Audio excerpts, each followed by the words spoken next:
اچھا مجھے یہ بتائیے گا کہ نشے کی بیماری کا جو علاج ہے یا جتنی بھی نفسیاتی بیماریاں ان کا جو ٹریٹمنٹ میں ہے اس میں مریض کے اوپر کیا ذمہ داری عائد ہوتی ہے؟ ان کا کوئی اس کی سکسیس میں رول ہوتا ہے؟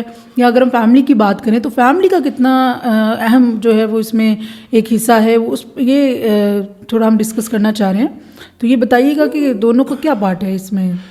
سب سے پہلے تو اگر میں یہ بات کروں کہ اگر کسی بھی بچے کا یا آپ ٹریٹمنٹ کرواتے ہیں تو بچے کی سب سے پہلے یہ ذمہ داری ہے کہ وہ اپنے ٹریٹمنٹ پہ فوکس کرے. جس مقصد کے لیے وہ ریہیبلیٹیشن سینٹر میں آیا ہے وہ جو ٹائم ہے، وہ جو وقت ہے، وہ ضائع نہ کرے. اچھا، اس میں ایک بات مجھے یاد آئی کہ کچھ پیشنٹ ایسے ہوتے ہیں جو ولنگ نہیں ہوتے، فیملی کہہ رہی ہوتی ہے تو اس میں کچھ موٹیویشن نہیں ہوتی.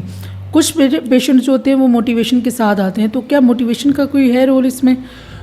جی اسی بات پہ میں آ رہا ہوں. سب سے پہلے تو اگر پیشنٹ کی جو ذمہ داری ہے وہ ٹریٹمنٹ کی ہے کہ اگر پیشنٹ ریہیبلیٹیشن سینٹر میں آتا ہے تو اس کی ذمہ داری یہ ہے کہ وہ بھرپور طریقے سے ٹریٹمنٹ میں حصہ لے، اپنی ٹریٹمنٹ پہ فوکس کرے اور اپنی تھیراپسٹ کو، اپنے ڈاکٹرز کو وہ رسپیکٹ دے اور اپنا ٹریٹمنٹ کو، ان کے ٹریٹمنٹ کو فالو کرے.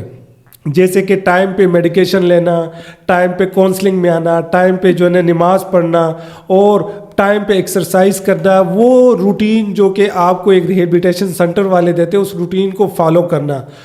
وہ نوجوان جو کہ بہت سے ایسے نوجوان ہوتے جو علاج کے لیے ولنگ نہیں ہوتے، اس پہ میں بات کر رہا ہوں کہ کچھ مریض ایسے ہوتے ہیں جو شروع میں علاج پہ فوکس نہیں ہوتا اور وہ آپ کہہ سکتے علاج میں وہ جو ہے نا مدد نہیں کرتے یا علاج میں وہ تعاون نہیں کرتے. وہ اس لیے تعاون نہیں کرتے کہ اس کا جو فوکس ہوتا ہے وہ ٹریٹمنٹ پہ نہیں ہوتا، اور ایسے لوگوں کا جو ٹریٹمنٹ ہوتا ہے وہ سکسیسفل بھی نہیں ہوتا اور وہ اپنا ٹائم ویسٹ کر رہے ہوتے ہیں، اپنے ماں باپ کا ٹائم ویسٹ کر رہے ہوتے ہیں. لیکن بہت سے ایسے پیشنٹس کو ہم نے دیکھا ہے کہ شروع میں ان کا دھیان نہیں ہوتا یا شروع میں وہ یہ سمجھتے ہیں کہ ہمارے ساتھ بہت ظلم ہو رہا ہے اور وہ ٹریٹمنٹ پہ فوکس نہیں کرتے اور اس میں ہیلپ نہیں کرتے.